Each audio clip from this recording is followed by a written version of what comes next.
Welcome, everybody, to another episode of Strife's Sanctum.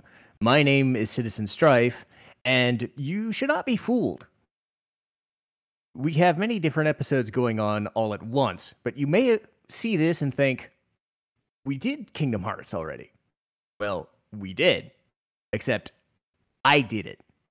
I didn't do it with my friend here, LeighClipse, who actually played the game with me on my channel.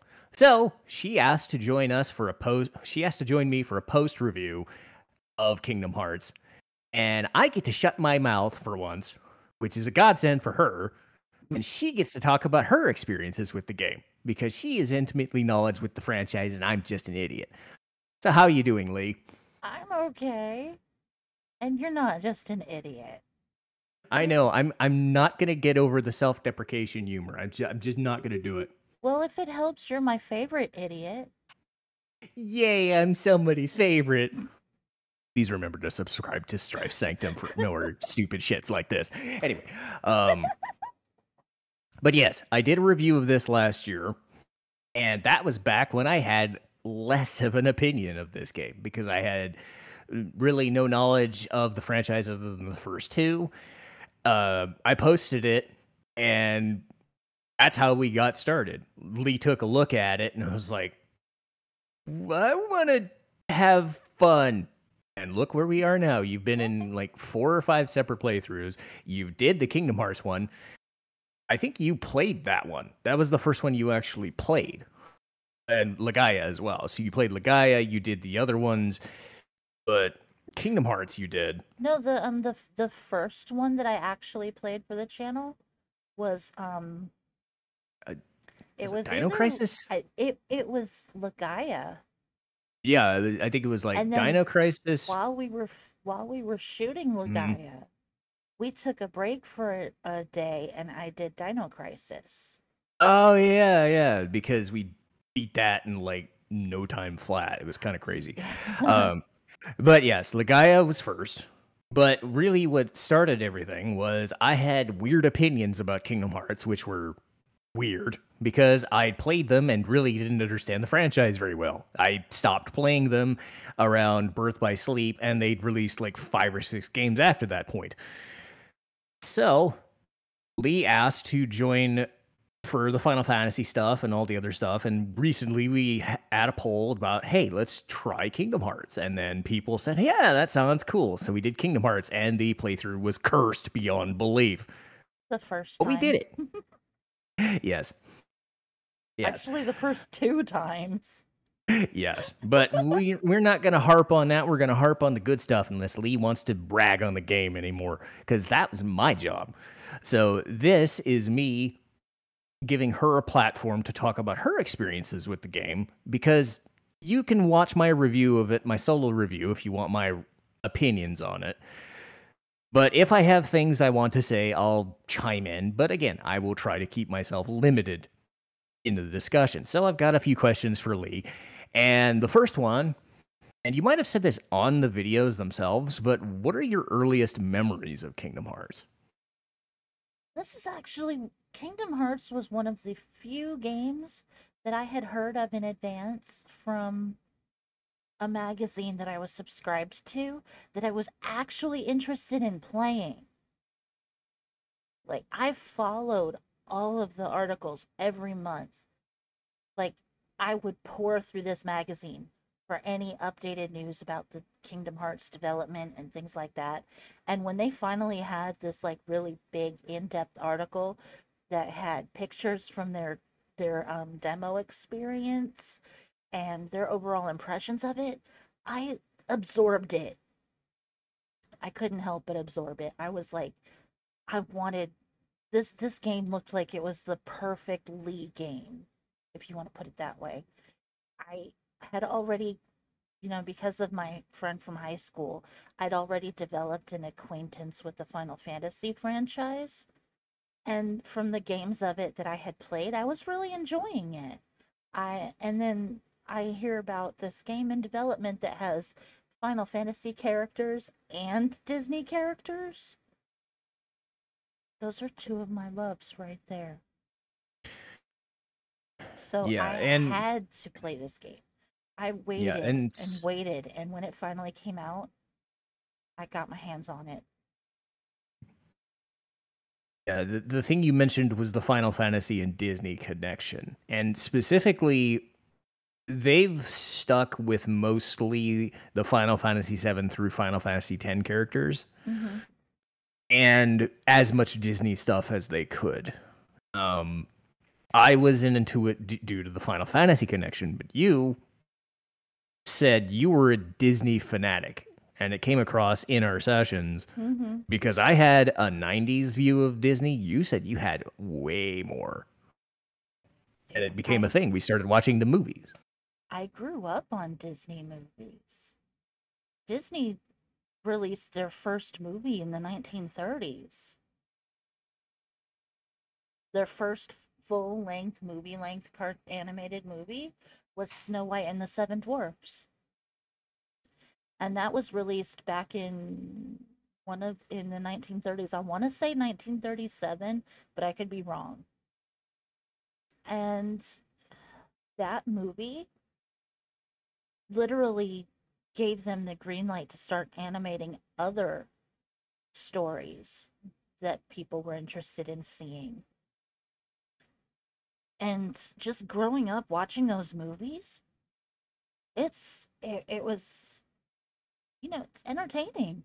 Those movies, they're highly entertaining. Some of them have valuable lessons that you can learn, and that helps shape your whole childhood. Um, Speaking of the Disney, the Final Fantasy, and the overarching thing, generally they say Kingdom Hearts is Final Fantasy stuff mixed with Disney stuff. Now that's changed here and there as games have gone on. But would you say you were interested because of the Final Fantasy stuff or the Disney stuff first? Honestly, both. Because I've always been a huge fan of Disney movies, but at that point, when Kingdom Hearts first went into development, I had already started, really liking the Final Fantasy games too. And at the time that the first Kingdom Hearts went into development, um, there were, I think they were up to Final Fantasy 9 by that point. No, they were all the way up at 10 already because, Yeah, because 9 and 10 were developed kind of around the same time. There was a really, really quick hmm, turnaround there. yeah. But I just hadn't gotten my hands on 10 yet. Yeah. In fact, I think I think I actually played Kingdom Hearts before I played Final Fantasy X.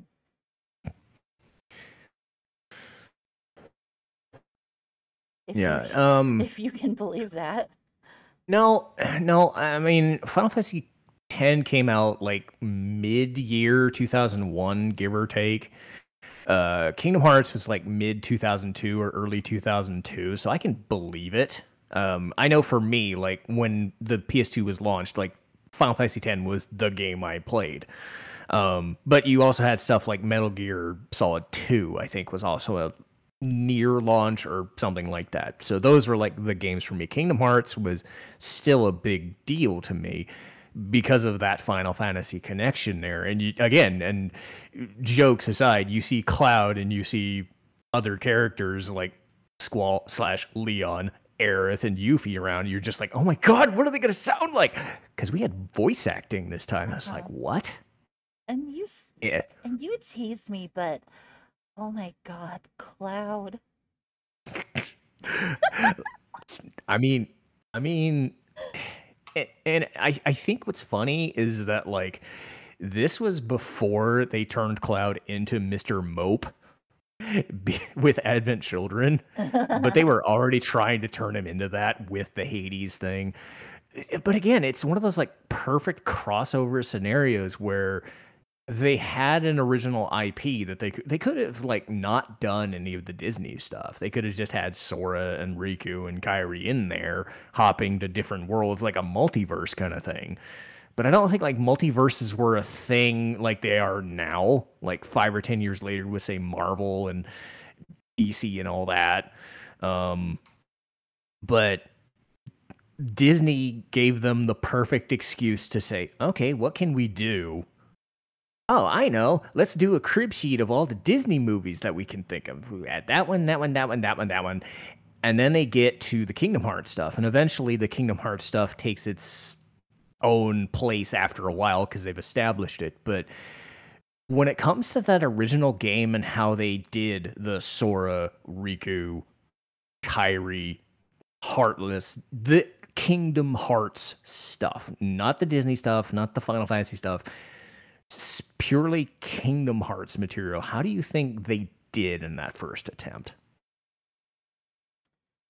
I mean, I think they did great. That game obviously was very well made for its time. And as you can see, it's spawned a gigantic franchise. I don't think they were counting on just how popular it became from when they first released it. I think they sold like 50 million copies or something like that at last I checked. It was like 40 or 50 million. They somehow So, managed to create a game that appealed to almost everybody. mm, Like you had your diehard action RPG fanatics that were going crazy for this game. Because yeah, it had these edgy Final Fantasy characters in it, but then you had moms that were buying this game and giving it to their kids because hey, it's got Disney characters in it. It can't be that bad. no. That was the angle that I used to get my hands on it, by the way. It makes sense. And especially with the first one, because later on, and this is something I didn't express in my review, was just how, like, I wouldn't say mean spirited, but morose the later games would get, because the first one obviously went for a much lighter tone. In later on, they got a lot heavier because they went for a teen rating. Okay. But I can understand for that first one, their main goal is like, how do we like show people the Disney stuff? How do we dabble in the Final Fantasy stuff here and there, you know, but not overwhelm people? You know, And the if you think about it, the tone shift that happens throughout the story, it's kind of like symbolic of Sora growing up. yeah, Because in the first game, he's 14. He's still very much just a happy-go-lucky kid who's really cheerful, and he yeah, doesn't let anything get him down. But then it's as almost every absurd. but then as the series goes on, he's growing up and things are starting to really start bogging him down. And the more bogged down he gets, the darker his emotions go. So, like, the shift from all this happy cheerfulness to the darker stuff, it's kind of like his emotional journey as he's growing up. Sorry, Yeah. I didn't mean to get all deep on you. Well, and that's the thing that I didn't realize at first, because contrasting, because for me, what I would say was, when I was thinking of Kingdom Hearts, I was thinking all the dialogue is hearts and darkness and hearts. And really, like, there was that segment with Maleficent and Riku, their boss fights specifically. You know, they would go on about it, but that's like near end of the game. Like, it makes sense that at the end of the game, if they're going to do that. But most honestly, like, later on, it's actually pretty good story. And like you said, Sora is enough of a good guy that it's almost infectiously annoying. If I can, if, the best way I could put it is he's not annoying as a character. He's just infectiously cheerful. It's just, You just like you said, really good. you just see him and you want to smile because he's such a goofball. Yeah. Yeah, and he's willing to make fun of himself too, and I Yes. think that's part of it. Do you think like Donald, Goofy? I'm gonna stick with say those three: the Donald, the Goofy. I mean, Mickey didn't show up much in one, but we'll throw him in there because he's the main guy. How do you think they were handled as main characters? Yeah, pretty accurately, to be honest. I just Goofy is very much underestimated by people. yeah. He's kind of like Sora in a way. He's very easygoing, laid back, happy go lucky kind of guy. When he goes through some kind of hardship, which actually does happen, you just don't know it because he doesn't give in to sadness or anything. He just lets it go. Yeah. And he does his best to help everyone else around him. And yeah, he's clumsy. Who's not in some way? His running animation is hilarious. But he's not stupid by far. People always end up saying stuff like Goofy is an idiot. He's not an idiot. He's actually very wise. Goofy knows a lot of things. And he's got really good insight. Mm. I think the phrase would be like down to earth. He's very down to earth. He's Yeah. he's a very down to earth, laid back, easygoing kind of guy. Yeah, And he's kind of the peacemaker because Sora and Donald can't stand each other half the time. they fight because they're so similar. Oh yeah. Let's go here. No, let's go here. No, oh shit, we crashed into deep jungle. Crap. Donald is your typical hothead who's always got to be right. And half of the time he's so wrong. Like he'll think of something in his head and he's convinced that he's right. Like, for instance, you guys listening don't know, but Strife knows. I've been playing Disney Dreamlight Valley for the last few weeks. Donald is one of the characters that you can unlock to be part of your valley. And literally, his background animation is he will be walking along and then he will trip and fall over. And then he will erupt like a volcano and start literally punching the air like he's trying to beat up the ground. And then he will trip again and get back up and he'll just stand there huffing angrily for a couple of seconds and then nothing. And then it's gone. He's cheerful again. Sounds like my dad. But there's one of his quests is literally one of the quests that you have to do with Donald in Dreamlight is he'll come to you and say that he and Goofy have had this big argument because Goofy is convinced that you can only find catfish in ponds, and Donald is completely convinced that you find them in the ocean. So, of course, they come to your character to kind of. Donald comes to you looking for confirmation that he's right. And what ends up happening is, you go to the beach with Donald and go fishing for catfish. 10 fish later, there are no catfish, by the way, in the ocean. 10 fish later, Donald realizes, well, maybe Goofy was right. I guess I should go apologize to him. Aw. Yeah. So he's got his temper and he's hot headed, but underneath it all, he's very courageous. He's got a heart of gold and he's really just looking out for everyone that he knows. He's that I'm using that phrase tsundere, I guess. It's same idea. He's just like, I don't want to do anything. Then he does it. It's like, oh, I'm sad. But I did it anyway. I'm helping you out. And then he would do the thing like in the Coliseum where he would say "for Daisy" like every other line whenever he wins. I'm like, I thought Yeah, they kind of. he was dedicating his wins to Daisy.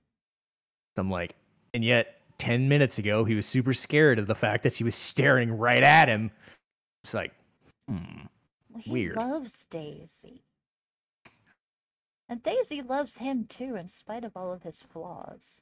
I think that's one of the reasons why he loves her so much.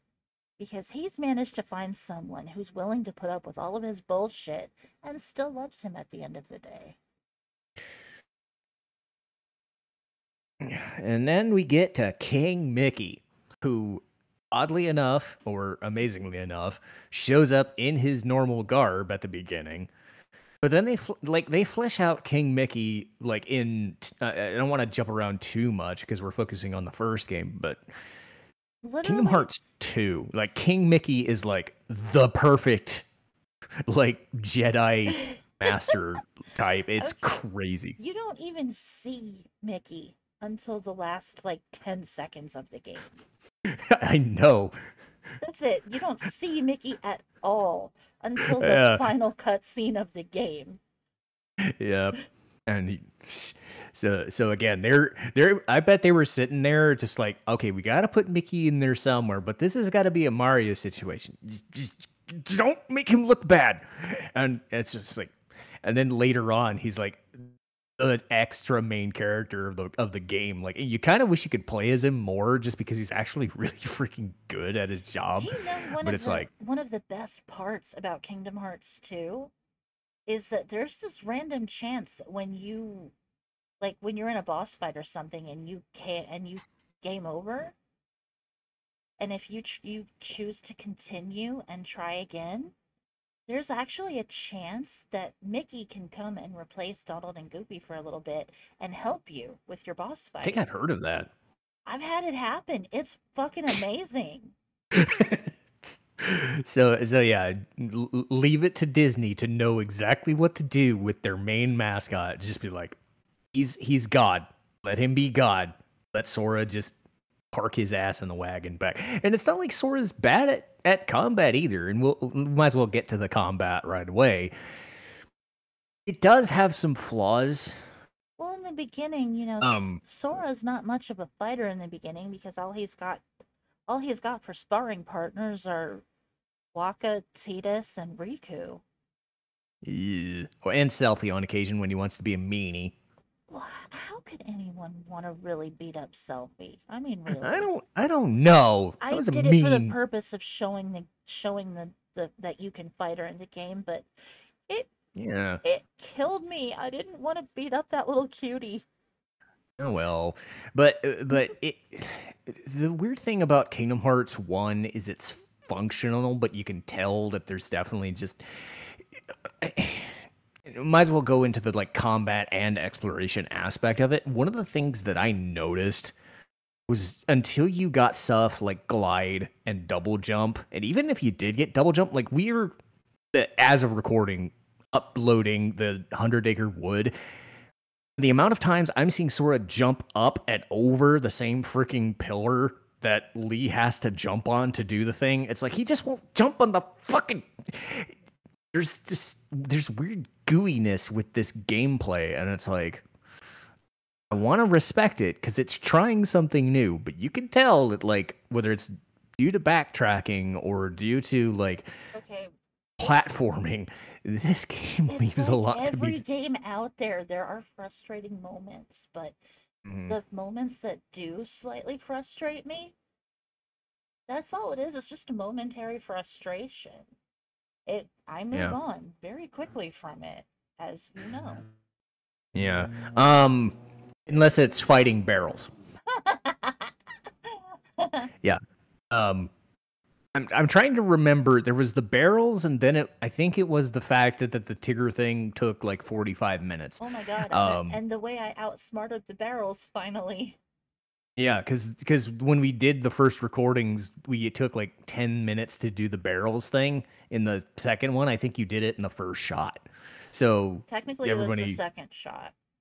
yeah, and it's just sitting there going, well, okay, practice makes perfect, I suppose.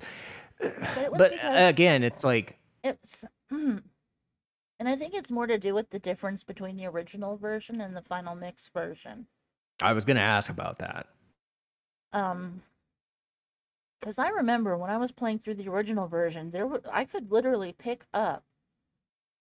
The barrels that were sticking me were the last two, right?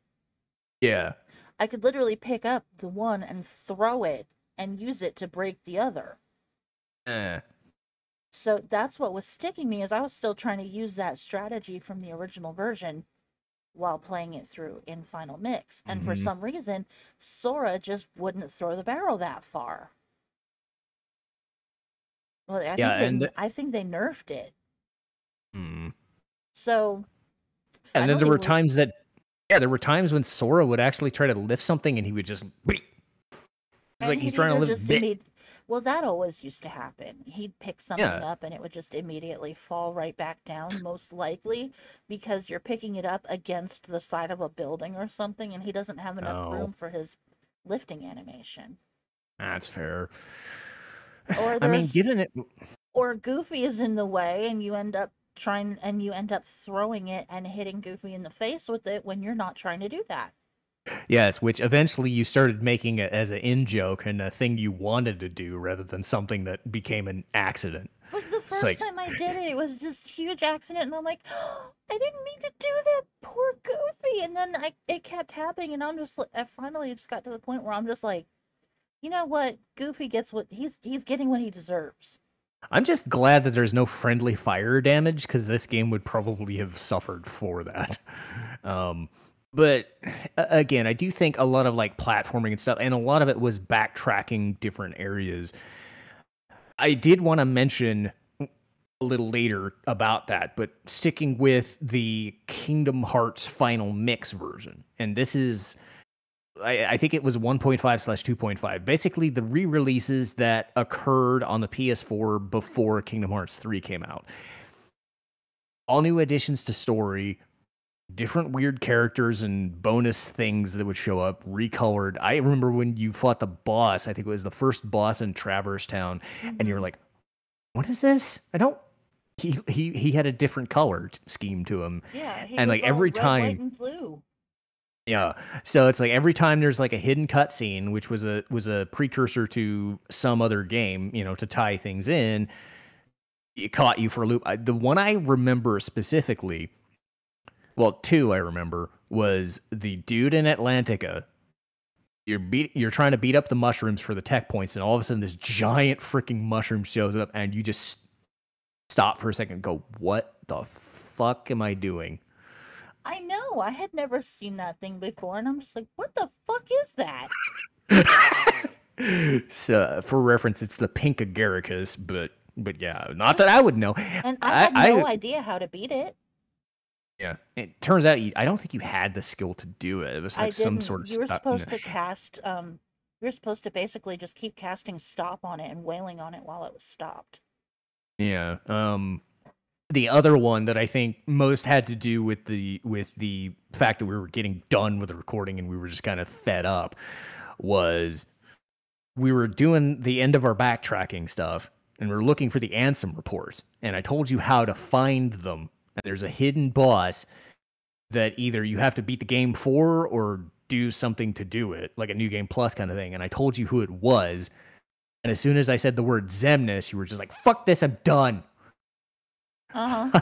She thought you were just, I like, I don't, other than a couple of instances where you were just like, no, I hate this side quest, I'm done. You heard the word Zemnis, and I was just like, no, I'm not doing that. No, because that was a clear change. Yeah. Xemnas was nowhere near in the original Kingdom Hearts. Yeah. Nowhere. Yeah. And having looked it up, technically it's not, well, it is him, but he doesn't unveil his hood. But all signs point to it being him anyway. So he's under the term unknown, but it's literally a Xemnas fight, I think. But I'm sitting there going, I'm kind of glad because nah. Then of course there's the whole Sephiroth and Hades thing in the Colosseum. That was joy. That was fun. Yeah, Leigh showed off the Sephiroth fight, and I go at lasted your own longer than I thought I would. mm-hmm. Both times. Yeah. You were just jumping up in the air, going, "Well, at least not hitting me, so I must be doing something right." I mean, I I'm never not got doing one damage, but I'm single not. hit on him. I know it's more that you hit him, but he wasn't taking damage. That was the scary part. So I'm also in the camp. I was like, look, nah, nah, it's there. My whole gripe with Sephiroth wasn't how hard the fight was. It was who they got to be his voice actor for his battle scenes. Lance Bass. Okay, dude, I'm not an NSYNC hater. I'm Team Backstreet Boys, not Team NSYNC, but I still liked some of NSYNC's music. But I'm sorry you do not hire a dipshit from a boy band to cast to be the voice for one of the hottest villains that ever existed. You know, funny enough, they actually went with a boy band for actor to be Vaughn from Final Fantasy 12. So they I didn't learn their totally lesson believe at all. that. Vaughn is one of the most Yeah. annoying piece of shit characters I've ever seen. So they didn't learn their lesson at all. And I'm sitting here laughing because like most of the cast in Kingdom Hearts is great. I said this in my original review, and like all the time, whenever I had a chance, whether we were talking about it as in passing or not, like I would just sit there and go, I Okay. can have some issues with the dialogue, but these actors, some of them were the actual movie actors, some of them were replacements for the old school. Because again, you can't have people from the 50s unless they're still alive, Yeah. because like Maleficent or something. But it was like, and I would always point to Maleficent, and then I'd watch the actual movie, while we were recording, and I'm like, oh, I get it now. Yeah, he didn't get why Maleficent was such a great movie villain. Yeah, because I'm sitting there just going, okay, I like her as she is in Kingdom Hearts. I'm totally fine with this. But again, it's like they got as many people in the Disney canon because they try to keep as many people as they can. Contracts be damned sometimes, or they do enough with soap opera actors or movie actors. Haley Joe Osment, for one example, was Sora, and he's always been Sora, which is a good thing. Because that consistency, but Kingdom Hearts outside of the Lance Bass situation, and again, I'll laugh because he always puts his Facebook profile or Twitter profile as original Sephiroth voice actor, like as an in joke, because he's got that to his name at least. But you're right; Yes, it's he just like does. you no. It's a slap in the face to everyone who has ever been a Sephiroth fan. Well, and the thing is, especially for me, with Disney, you had voice acting for the movies or the TV series and all that stuff. You had to have those, and in some instances, like if you can't get them, like I don't know for Kingdom Hearts 3, I think I told you that if you can't get Tom Hanks, well, 10 or 15 years, they had his brother be Woody, so they Mm-hmm. just grabbed him for the video game. So it's like I did not know that, Mm-hmm. because they're running franchises forever. So they Mm-hmm. try to stay internally consistent. Um, Yeah. or in most cases with Final Fantasy, they're like, this is the first time we've heard voice actors. And when I'm sitting there going, okay, that sounds like Cloud. That sounds like Squall. That sounds like Yuffie. That sounds like Yeah, I thought their Aerith, casting for you these. know. Okay, Aerith's voice actor. Eh, but She it, was it worked. she was a Disney star, and then she went on to become a pop star. And Yeah. And she's I didn't never been hate one it. of my favorite people, but she didn't suck. I'll give her that. No, no, and again, they changed her to Mina Savari to fix, to stay in line with the Advent Children stuff. And I said this, I was like, they're different interpretations of the same character, but they both still seem okay. It's when you have Lance Bass, and I've said this, like there's a time when you can have movie actors if they were, the Disney actors before or whatever. There's something to be said for getting the right voice actor because if you listen to the guy Lance Bass and George Newbern who did Advent Children on for a while as Sephiroth, you're sitting there going, wow. I had that same situation with Jack Sparrow from James Arnold Taylor in 2 to who they got for 3. It's like, oh, that sounds more like Jack Sparrow. I get it now. Because you don't think Mhm. about it until you hear it side by side. And you're just like, oh, that sounds like shit. I bet The I one can. exception. Oh, I'm sorry. Go Oh, ahead. go ahead. No, go. You can go. I was about to say, I bet I can tell you something that will never make you look at Aerith the same way ever again. Um. Okay. Okay, so This you're. isn't. This isn't going to be lewd, is it? Yes, it is. Oh God damn it! Well, let's go for it. Okay, so you know how you're talking about Mina Subari being the voice for Aerith in Advent Children and in Kingdom Hearts 2. Yeah. She was also in this movie called Sugar and Spice. And I her think you told. character in Sugar and Spice was the most foul-mouthed teenager I've ever seen in a cheerleader outfit. She I think literally, you. the first line you hear her speak is, "Son of a blue-balled bitch, I always get this one." Wait, so she's basically Madame M from Final Fantasy VII Remake? That's awesome. Why didn't we get that era? That'd be great for Wall Market. Babe, you have to see that movie. It's the funniest damn thing ever. The I will put in an exception because yes, we did get Lance Bass, and as much as I like Richard Epcar, who ended up being Ansem later in other interpretations, the guy they got for the first game, Billy Zane, was freaking amazing. Because I don't think either of us stopped just sitting going, okay, we're shutting up now. We have to hear him speak. It was just so like, we were fangirling and fanboying over Billy Zane so hard. yeah. Yeah, I can admit it. I don't care. It does not matter. His voice is like liquid velvet. Yeah, and that's the thing with Ansem was he only shows up in the beginning. You don't know who he is, and then at the end he shows up, you know, in the Riku and Maleficent thing in Hollow Bastion, but then he's because again, every time he's there, like he just has this like way of being sinister, but also being kind of devoid of emotion until he needs to be. So you'd never quite sure, but it never comes off as hokey either, because that's the beauty of that turn as him was. Yeah. It didn't come off as theatrical either, because that's what say the voice actor would do. But Zane was just deadpan, and it was kind of creepy, but it was also like, dude, this guy is attention grabbing as this guy. Until you have to fight him like 5 or 10 different forms, which admittedly you were strong enough to do in first go, thank God. But that fight took a while. But that was more to do with the setup of the combat than anything else. But getting off the voice actor thing, let's see.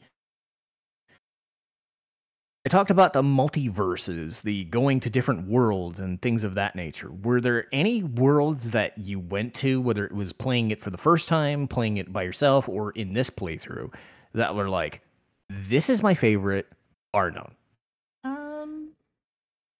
Honestly, I think I felt that way about Neverland. I actually really liked Neverland. That's a surprise. What, you didn't think I liked that one? I was just sad that it went by so fast. Yeah, we because most times it took 2 to 3 episodes to do one.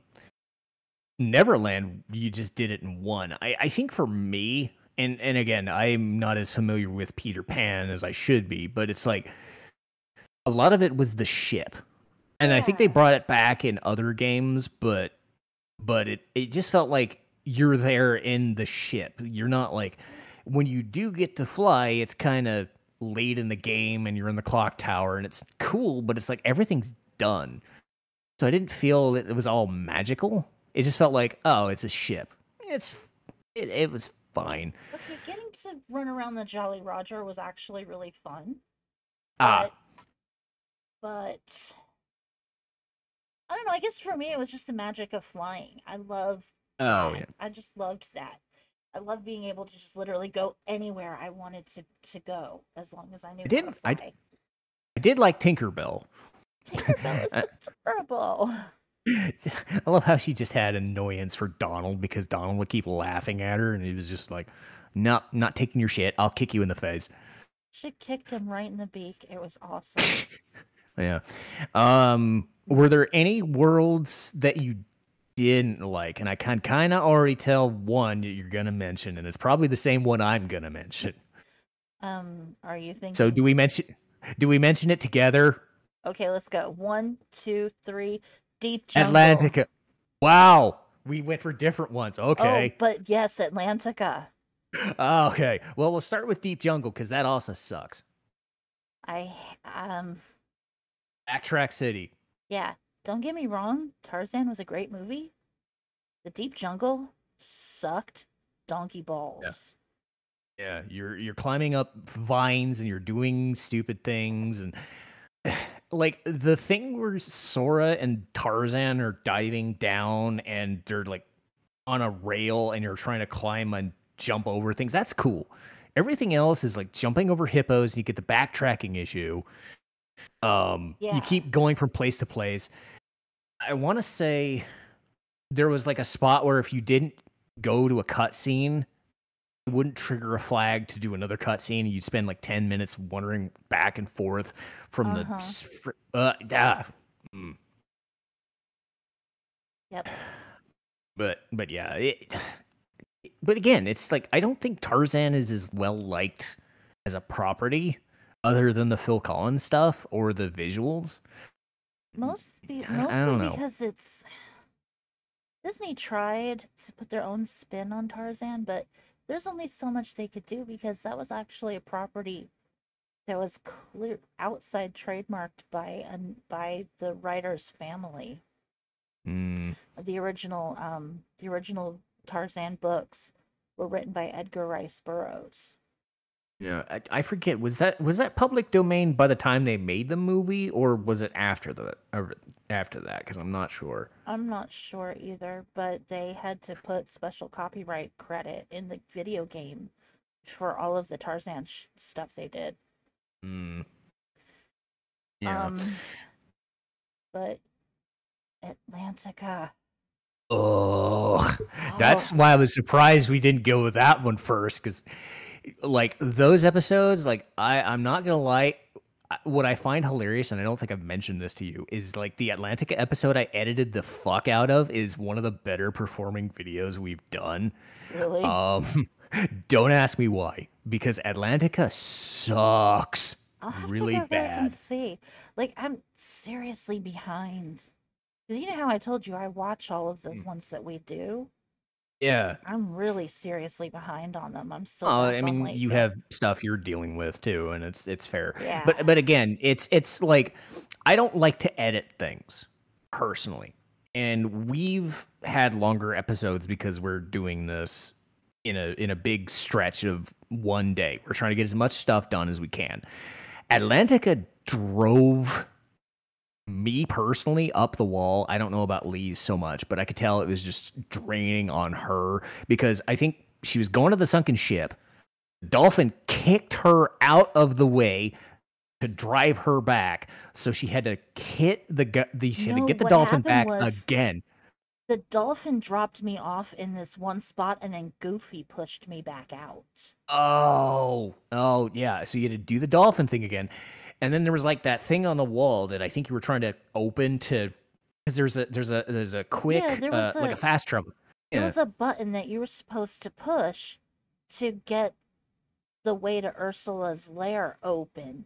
And for Mm. some reason, it just wasn't triggering until I finally found like the right pixel or something, which triggered Sebastian to go push the button.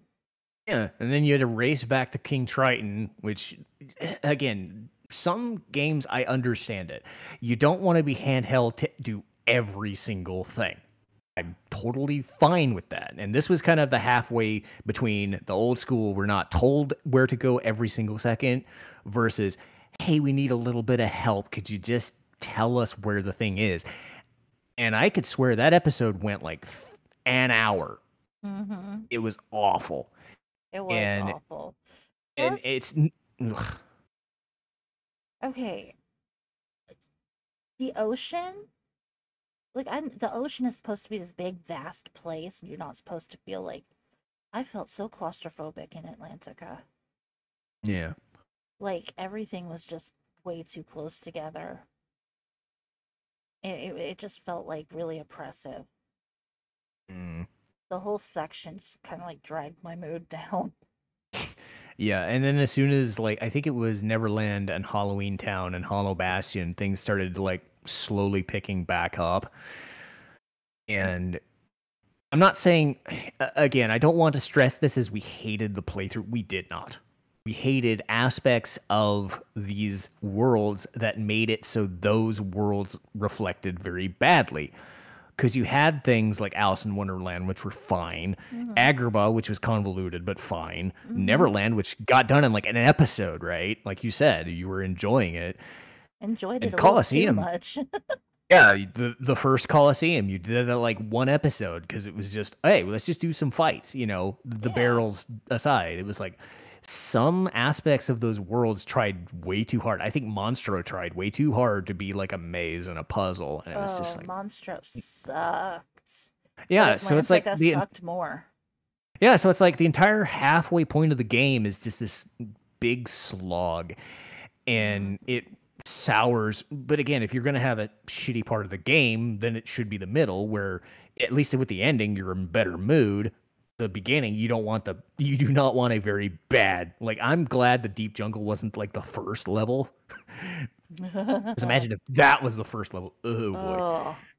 Oh. But getting off that track, because this is meant to be happy and fun.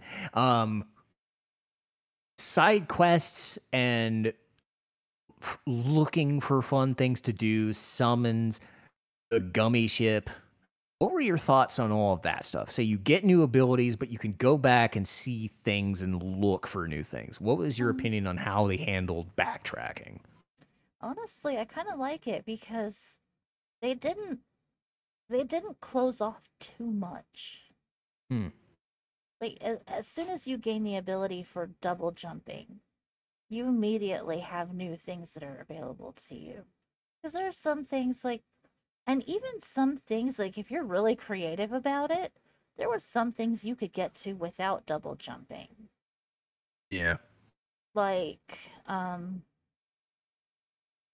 you know that in Second District in Traverse Town, the Mm, the awning that had the chest on top of it, that if you're trying to jump to that normally, you're not going to get it. You would need high jump.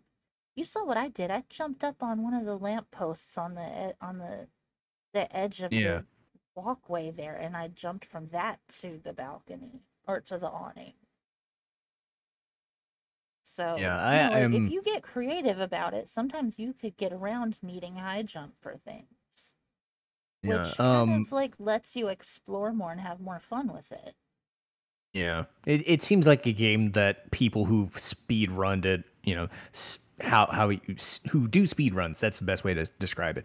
People who know those little hacks and things would be able to just break the game wide open because the physics are kind of wonky sometimes.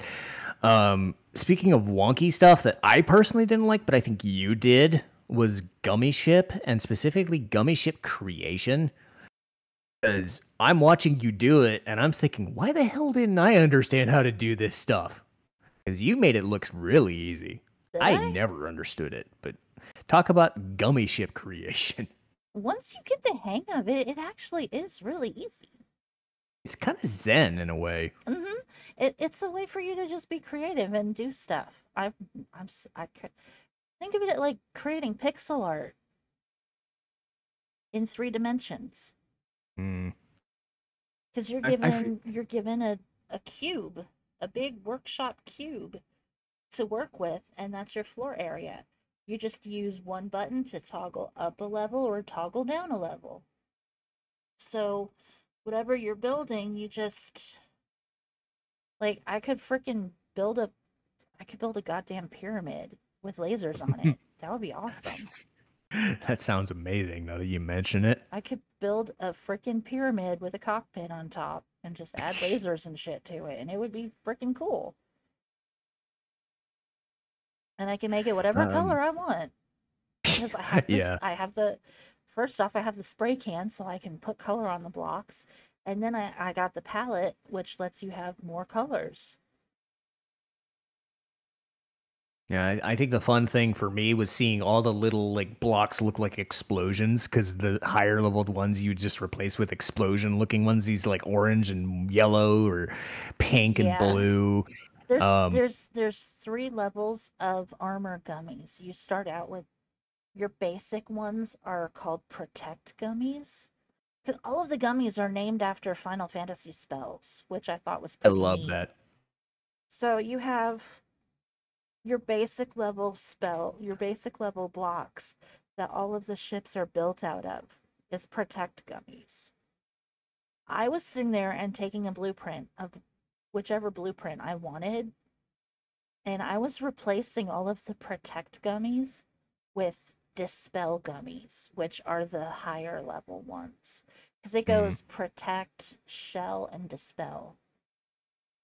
So I was going ahead and just getting rid of all the Protect gummies and replacing them with their same shape of Dispel.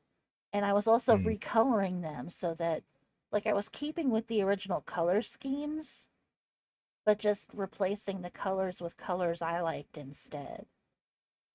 So, like, where the original blueprint would have, let's say it would have red and yellow alternating, I was switching it to something like, if not red and yellow, something like pink and white or purple and something else. Just because I'm me and I have to express myself.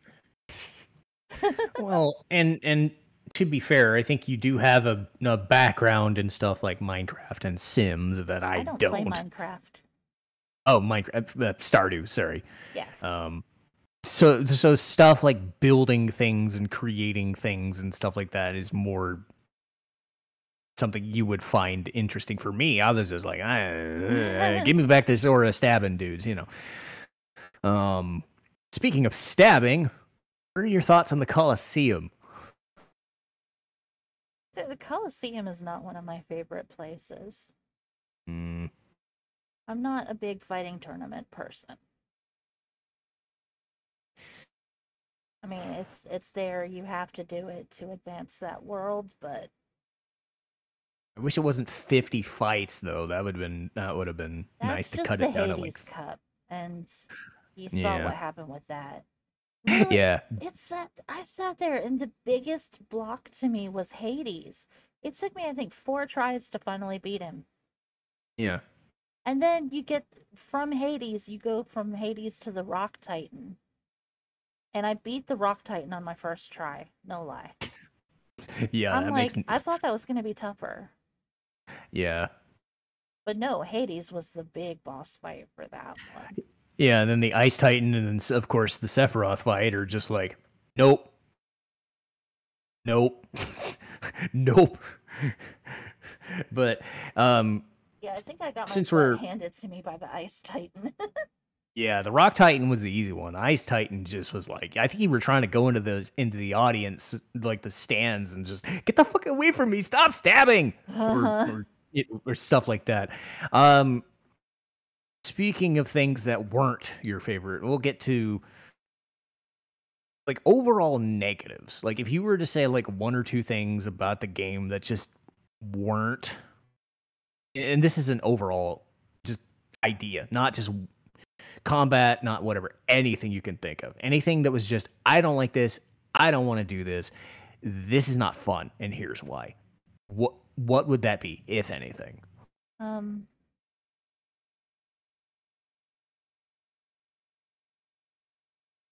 uh,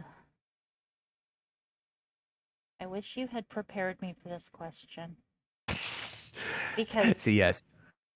honestly, I'm kind of lazy. You see all this stuff I do, like in The Sims and Stardew Valley, and you're like, and you don't get the impression that I'm lazy, but I'm kind of lazy. So if it comes to a fight like the big Sephiroth Platinum match or something that like a lot of the platforming in that game, I was just like, can I just nope out of this and just say fuck it? No. Yeah, and I think you came across it the nicest way. I think you said specifically, it's not that you didn't want to do it; it's that we were running on a schedule due to life circumstances and just other things that were going on, and it was just like, eh. You were just hand waving it. It was like, we showed it, go away, which is fair. It's like the thing I would always do.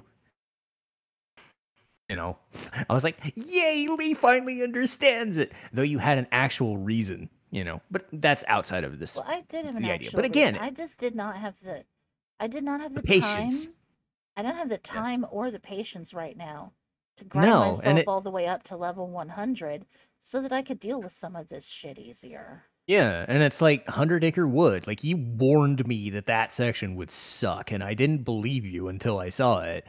And it's not even that the 100 Acre Wood, like, the characters and the aura and the spectacle was fine. It's the execution of stuff like Tigger's whatever, The s- or the story for the Hundred Acre Wood is adorable and so great. But to go through that story, you have to go through all this goddamn bullshit.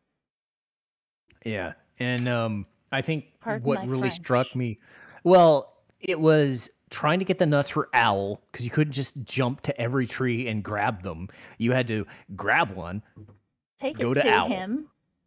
Yep. You had to One give at a him. time. Yeah, he wants his nuts, but he's very picky about them. Holy shit, that sounded dirty. Better than he deserves. But then right off the top of that, you have the Tigger jumps, then the Tigger pot, and it was just like all at once in the same segment. And it was just like, nah. Yeah. But then you add in stuff like Pooh having the, climb the tree and get honey. It just, again, it speaks to ideas that they tried but didn't work out. And we'll go over that when we do the Final Fantasy VII, We'll say you know. this: the when you do the Hundred Acre Woods mini games in Kingdom Hearts 2, they're actually a lot easier. Hmm. Not, some of them don't suck quite as bad. That sounds like a promising sign. Um, There are a anything few really cute ones, like the honey slider. It's really cute. as far as anything that jumped out of you as an immediate positive about Kingdom Hearts? Uh-huh. If you had something to say right off the bat, anything you could think of that would be the positives that you just love unconditionally, just love it. The opening Anything come movie. to mind? Opening movie? The opening movie.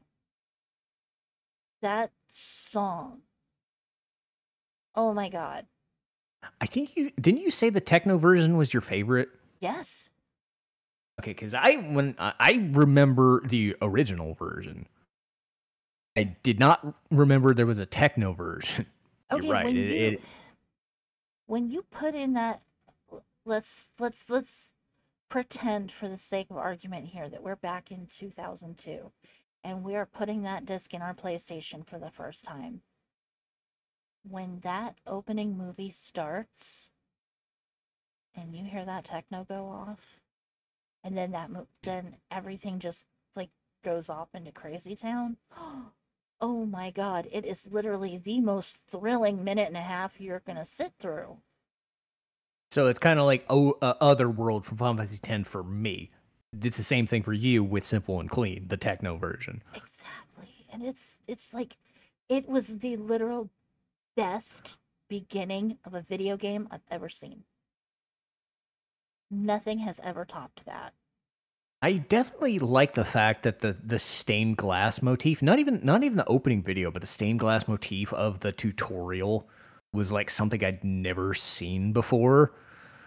I was just like, oh, this is so cool. And you reminded me that And was then like, you totally even missed what the symbolism of those yeah, stained glass levels was. yeah. Every single stained glass floor that he was walking on represented a Disney princess whose world had already been taken by the darkness. Yeah. Um, anything else that you can think of that would be like just an immediate, absolute positive? Um, well, it's hokey, but the game has a really great message. Friendship. Yay! The one game where the power of friendship absolutely makes sense. It does. Everything that these kids do is because they're really good friends. They've been separated and they want to find their way back to each other. Everything that these kids do is motivated by this wish to find each other again and be able to hang out and have fun like they always did. Mhm. And then they get caught up in this thing that's much bigger than any of them, and they start trying to just help where they can and help each other.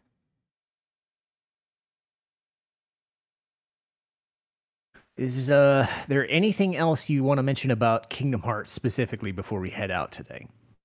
Um, I don't know. I just hope you guys enjoyed watching me play it as much as I enjoyed playing it. Yeah. Because Yeah. it's one of my favorite video game series.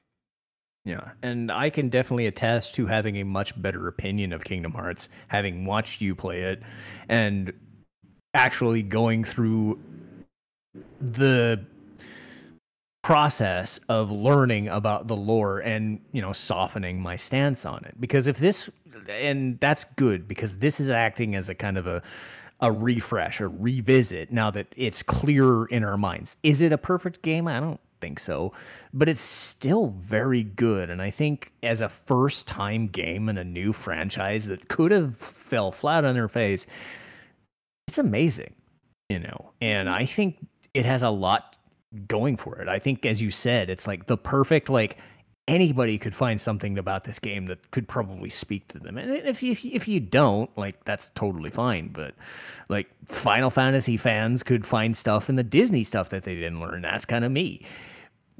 Disney fans don't know anything about a video game or a Final Fantasy, whatever, could still play it and be like, oh God, I'm getting into this because I'm playing in Atlantica.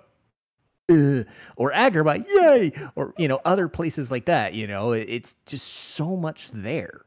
Okay, you know what? And The first time I ever played Kingdom Hearts, I had no idea what the hell Halloween Town was. I had never seen The Nightmare Before Christmas. did it ever inspire you to go watch the movies that they were from or watch the stuff? I did eventually see The Nightmare Before Christmas, like a few years later, and I wasn't impressed. I actually don't like that movie. But I will Cue it. say, Will it? now Nope. that Okay. now that I've seen it, I can see that their representation of Jack Skellington is very accurate. And that is good. I think because that's why Disney has their hand in it too, for better or for worse, is because they don't want their part of the product to not look right. Like Square Enix can do what they want with their own characters, No, I'm it wasn't sure, even but about looks. It was they nailed Jack's character. yeah, the characterization is great. Like when Uh-huh. you see, because again, it's crib sheets of the Disney world. It's not everything, but it's enough that you can understand like what the characters are, what the motivation is, and what they're trying to do. So it's like if you did want to go see the movies again, like that's what we were doing. We would spend time like watching Sleeping Beauty or other things. Like we were watching Moana. I know Moana wasn't part of like Kingdom Hearts, but it's like Sword of the Stone has Merlin in it. And I was like, okay, now I know what Merlin is because of Kingdom Hearts, and then we'll go see Sword in the Stone or we'll watch some other movie. Like we wouldn't Yeah. have done that Sword in the had Stone is the next one that we're planning to watch.